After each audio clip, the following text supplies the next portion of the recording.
Good morning. अरे यार, ये फ़ोन में रिकॉर्डिंग करते हैं ना, on the spot recording button दबा देते हैं ना, तो ये लैंडस्केप में ही रहता है।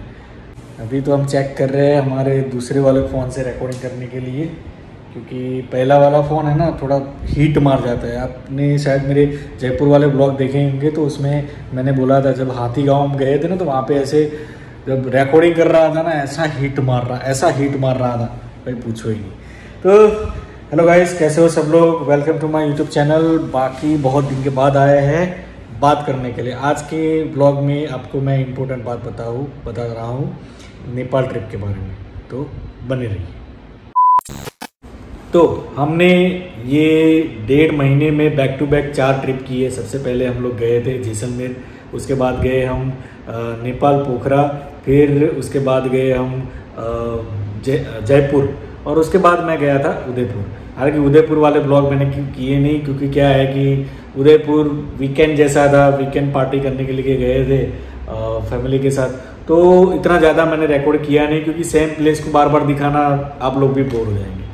तो इस ट्रिप ये वीडियो बनाने के पीछे मेरा एक मकसद खास ये है कि नेपाल के बारे में आपको ज़्यादातर इन्फॉर्मेशन नहीं दी है मैंने, तो मैंने बोला कि एक डेडिकेटेड वीडियो बना दूँ, उसमें एक्सपेंस के बारे में बताऊँ और क्या क्या चीज़ें वहाँ पे है ध्यान रखने लायक है, क्या हमारा किस तरह से खर्चा हुआ, कहाँ खर्चा बचा सकते हो, उसके बारे में। तो चलो शुरू करते हैं आज का वीडियो। तो सबसे पहले आपको बताऊँ कि हमने नेपाल ट्रिप की बाय मर्सिडीज से।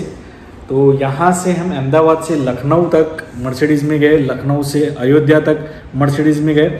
फिर अयोध्या से हमने क्या किया कि इनोवा क्रिस्टा रेंट पे ले ली। अब देखो, उसके रेंट पे लेने का सबसे बड़ा रीज़न ये था कि देखो, मर्सिडीज़ का ग्राउंड क्लियरेंस लो था, एकदम लो, और नेपाल में जो पहाड़ वाले रास्ते स्टार्टिंग में आते हैं, वहाँ पे कंस्ट्रक्शन का काम चालू है, उल्टा खड्डे वाले रोड थे, तो उसमें लो ग्राउंड क्लियरेंस वाली गाड़ी चलेगी नहीं, आपको एसयूवी चाहिए, और हमारे पास एसयूवी नहीं थी। हालांकि हमने यहाँ से ट्राई किया था एसयूवी लेके जाने का, पर सेट नहीं हुआ था। थार थी हमारे पास, थार पर 2 या 3 लोगों को लिए ये, पर हम 5 लोग थे, तो थार में भी सामान कहाँ जाता। तो ये चीज़ है। तो हमने वहाँ से अयोध्या से पोखरा तक हमने इनोवा क्रिस्टा रेंट पे की। उसका जो रेट था पर किलोमीटर 18 रुपया, डीजल गाड़ी थी, 18 रुपया पर किलोमीटर। तो उसका पूरा ओवरऑल 1500 किलोमीटर हम चले, तो उसका ओवरऑल खर्चा जो हमारा है डीजल के साथ है 30,000 रुपया हुआ। हालांकि वो बहुत ज़्यादा है। आप कैलकुलेट करने जाओगे खुद की कार लेके और रेंटेड कार लेके, तो वो चीज़ है। उसका रीज़न आपको बताऊँ, हमने डीजल भरवाया था तकरीबन 9 से 10 हज़ार का डीजल भरवाया था। तो और आप सोचो, नेपाल में एंटर होते ही ना टोल टैक्स लगता है ना कुछ लगता है, रोड टैक्स का कुछ नहीं बवाल है वहाँ पे। जो भी है बंसाल है, तो 4,500 का बंसाल हुआ, बस वही हुआ 4,500-5,000 का। तो 10,000 वो और 4,500 वो, 15,000 वो। तो यहाँ पे हमको नुकसान हुआ 20,000 का, क्योंकि 5,000 का बंसाल जो है एंट्री परमिट, वो तो रहे, उसमें भी था, प्लस 30,000 इसका रेंट, तो 35,000 इनोवा लेके गए थे रेंट करके, तो 35,000 हुए। अगर हम खुद की कार लेके जाते तो 15,000 में हमारा सब निपट जाता। तो आपको 20,000 रुपये का फायदा हो। तो सबसे पहला आपको सजेशन बोलो या कुछ भी बोलो, सबसे पहला ये कि जाओ नेपाल तो खुद की कार लेके जाओ, है ना। तो आपको रेंट करके जाओगे तो बहुत महंगा पड़ जाएगा, जैसा हमको पड़ा। पर खैर, हमारे पास हमको तो घूमना था, नुकसान गया, दिल लेने घूमना था, एंजॉय किया, वो वही बड़ी बात है। तो ये चीज़ है। अब ये चीज़ आई, दूसरा क्वेश्चन ये आता है कि आप बाय एयर भी जा सकते हो। आप अगर देखो अहमदाबाद से काठमांडू या अहमदाबाद से पोखरा, तो जो उसका फ्लाइट रेट है पर पर्सन आने का जाने का मिला के 22 से 23,000 होता है ना। 22 से पर पर्सन 22 से 23,000। अब अगर आप 3 लोग जाओगे तो कैलकुलेट कर लो कितना होता है ना, है 44 प्लस, मतलब 60-70,000 तो खाली आपको ट्रैवलिंग में ही जाएगा। यहाँ पे हम लोग पूरे ट्रिप में, यहाँ अहमदाबाद से लेके अयोध्या से लेके वहाँ पे फ्यूल कॉस्ट आपका करूँ तो महज 22 से 25,000 फ्यूल कॉस्ट हुआ है। है ना, वो भी 5 लोगों 4 से 5 लोगों के बीच में, तो पर पर्सन 5,000 हुआ, है ना। टाइम का अगर इश्यू छोड़ दो, फ्लाइट में आप टाइम से पहुंच जाओगे और इधर आपको ज़्यादा टाइम लगेगा। टाइम का इश्यू छोड़ दो तो आपको 5,000 कहाँ और 25,000 कहाँ, ये आप खुद सोच सकते हो। और हाँ, दूसरी बात, अहमदाबाद से, स्पेशली अहमदाबाद से काठमांडू या पोखरा की फ्लाइट में कम से कम 1.5 दिन लगता है ना। तो वहाँ पे भी 1.5 दिन लगता है, इधर भी आप डायरेक्ट अहमदाबाद से काठमांडू या पोखरा जाओगे तो 1.5 दिन में पहुँच जाओगे। ये चीज़, ज़्यादातर डायरेक्ट फ्लाइट नहीं है यहाँ पे, आपको वाया दिल्ली से होते हुए जाना। तो वो तो आप गोवा भी वगैरह में फ्लाइट का फेयर देखोगे तो आपको समझ में आ जाएगा कि कैसा है क्या है। तो वो चीज़ है। अब बात कर लेते हैं पर पर्सन कितना कॉस्ट आया, पर हेड कितना पैसा लगा। 10 दिन की ट्रिप थी। हम गए थे यहाँ से लखनऊ, लखनऊ से अयोध्या, अयोध्या से फिर पोखरा। 3 दिन पोखरा, 2 दिन अयोध्या, 2 दिन लखनऊ और बाकी के 4 दिन जो है वो आवन जावन में हुई। तो ये 10 दिन की ट्रिप में हमारा टोटल कॉस्ट पर पर्सन जो हुआ 28,000, 28,000 पर पर्सन। तो आप सोच सकते हो 28,000 पर पर्सन और 5,000 किलोमीटर, तो फेयर है, सही है।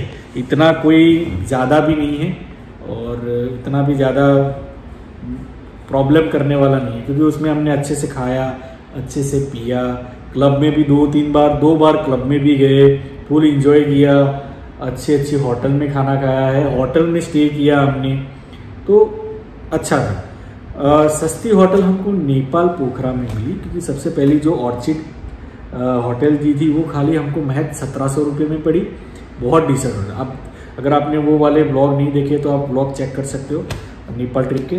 और उसके बाद हम निकले थे किंग होटल किंग में, तो उसका जो था ना, उसका था 2200 रुपये। इतने डिसेंट होटल, इतने डिसेंट रूम। हाँ, खाना थोड़ा सा कॉस्टली है, खाने की क्वांटिटी और क्वालिटी के हिसाब से खाना थोड़ा कॉस्टली। बाकी हमको कोई दिक्कत नहीं आई, सब चीज़ें अच्छे से थी। थोड़ा बहुत बाहर खाना खाया, थोड़ा बहुत होटल में खाना खाया, तो ओके। और वैसे भी फूड में इतना ऑप्शंस इंडियंस के लिए, गुजराती के लिए नेपाल में नहीं है। तो आप ये सोच के जाना कि भी खाने पीने में आपको कॉम्प्रोमाइज़ करते रहना पड़ेगा। तो वो चीज़ है। पर पर्सन हमारा 28,000 आया और बहुत महज मज़ेदार ट्रिप रही। उसमें हम बहुत सारे 4-5 जगह पे कवर किए। पुमदी कोट हुआ, देवीज फॉल हुआ, महादेव केव्स हुई और 1-2 जगह आई। तो ये चीज़ें नेपाल में बहुत सारी चीज़ें जानने को मिली। अब आपको नेपाल का कल्चर और इंडिया का कल्चर में डिफरेंस ये है कि वहाँ पे लोग प्रॉपर तरीके से अपना फेस्टिवल सेलिब्रेट करते हैं। जैसे इंडिया में, अपने गुजरात में, अपने अहमदाबाद में जो अपने प्रॉपर कल्चरल फेस्टिवल है ना, उसमें मॉडिफिकेशन सब लोग कर लेते हैं। फॉर एग्जांपल दिवाली की बात करूँ तो दिवाली में लोग ट्रेडिशनल फील करने के लिए ट्रेडिशनल ड्रेस पहनते हैं, कुर्ता पैजामे, लड़कियां घाघरा और ये XYZ जो भी वो पहनते हैं, पर वो भी कुछ लोग, बाकी सब लोग वेस्टर्न वेयर ही पहनते हैं। तो ये चीज़ है। नेपाल में आप उनके जो देखो ना फेस्टिवल, तो वो फेस्टिवल में वो लोग प्रॉपर वही ड्रेस पहनेंगे जो उनका पौराणिक ड्रेस है, तो वो ट्रेडिशन फॉलो करते हैं। बाकी एक मेरे को एक बहुत अच्छी चीज़ वहाँ पे, वियर्ड बोलो या अच्छी चीज़ वो लगी कि वहाँ पे स्कूल में सैटरडे के दिन छुट्टी होती है, संडे चालू होता है। हाँ, अब जैसे मैंने उसमें ब्लॉग में बोला कि सैटरडे के दिन मार्केट, ज़्यादातर 90% मार्केट भी बंद रहता है। तो साथ साथ में तब पता नहीं था, मेरे को बाद में पता चला कि स्कूल्स भी वहाँ पे संडे को ओपन रहती है और सैटरडे बंद रहती है। हमारे यहाँ संडे को, इंडिया में संडे को बंद रहती है और पूरे वर्ल्ड में ज़्यादातर सैटरडे संडे वीकेंड होता है। तो ये चीज़ है। तो ये काफ़ी इंटरेस्टिंग चीज़ है कि स्कूल संडे के दिन चालू है, सैटरडे के बंद है। मार्केट का भी ऐसा है, संडे के दिन चालू है और सैटरडे की बंद है। तो ये चीज़ है। तो हाँ, पोखरा ज़रूर जाना चाहिए।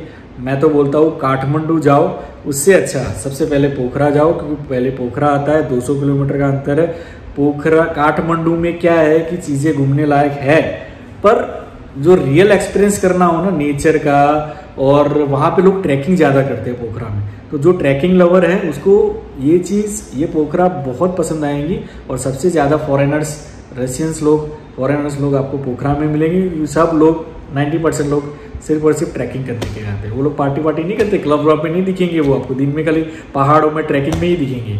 तो पोखरा, यस पोखरा जाना चाहिए, डेफिनेटली जाना चाहिए। मैं तो वापस से थोड़ा टाइम के बाद प्लान ऐसा करूँगा कि पोखरा और काठमांडू जाओ तो पोखरा भी जाके आओ, क्योंकि बहुत सारी जगह छूट गई है पोखरा में, घूमने लायक है, वो छूट गई है, तो वो फिर कभी करेंगे।